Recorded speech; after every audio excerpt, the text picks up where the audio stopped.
Hey guys, this is Dhruv and welcome back to my YouTube channel Programming Protein.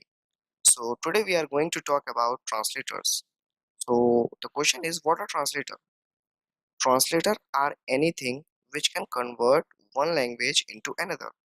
So let's suppose that if you need to talk to a Chinese or a Japanese but you don't know their language, so what you need to talk to them? Of course, a translator who can translate your statement into their language and vice versa. So in the same way, computer also need a translator to translate your English language into their machine codes. As we know that computer understand only machine languages that are in binary format, that is 0 and 1 format.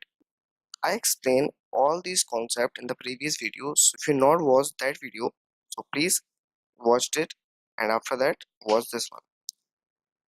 So computer understand only 0 and 1 format language, that is binary language, but we code in the high level language. Hence we need a translator that can translate high level language or assembly language into the machine language. So for this purpose we have translator that can translate high level language or assembly language into the machine language. So there are three translators we have. First one is assembler, second one is compiler, third one is interpreter. So now the question is, what are they? So firstly we talk about assembler.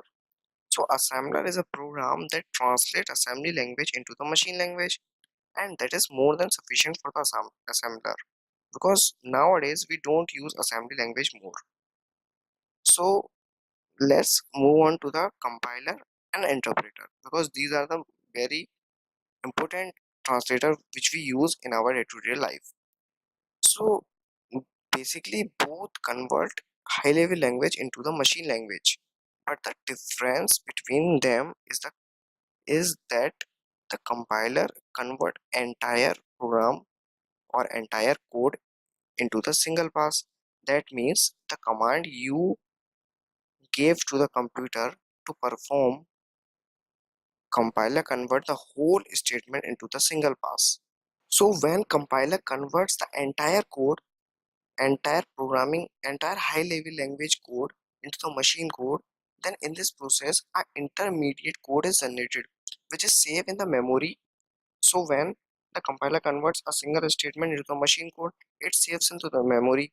Then again and again and again, by the same process, compiler convert entire code into the machine codes and save line by line into the memory, and then execute the entire code into a single pass. So in this process program takes more time to execute, but the overall execution is very less. We prefer compiler because it takes minimum time to execution of a code, and when we compile a program, then we don't need to compile every time we execute the code. Now we talk about interpreter. Interpreter takes single instruction in as input and execute them one by one. So execution of program takes less time, but overall execution is slow. So in this process, no intermediate code is generated because statement run one by one and does not need to store anywhere. So when to use interpreter? Interpreter is used where we need to check every line that mm, might be some error in this code. So interpreter displays error for every instruction interpreted. If any error is there in the codes, in the statements, then interpreter instruct you that you have this error in this line, but compiler does not show.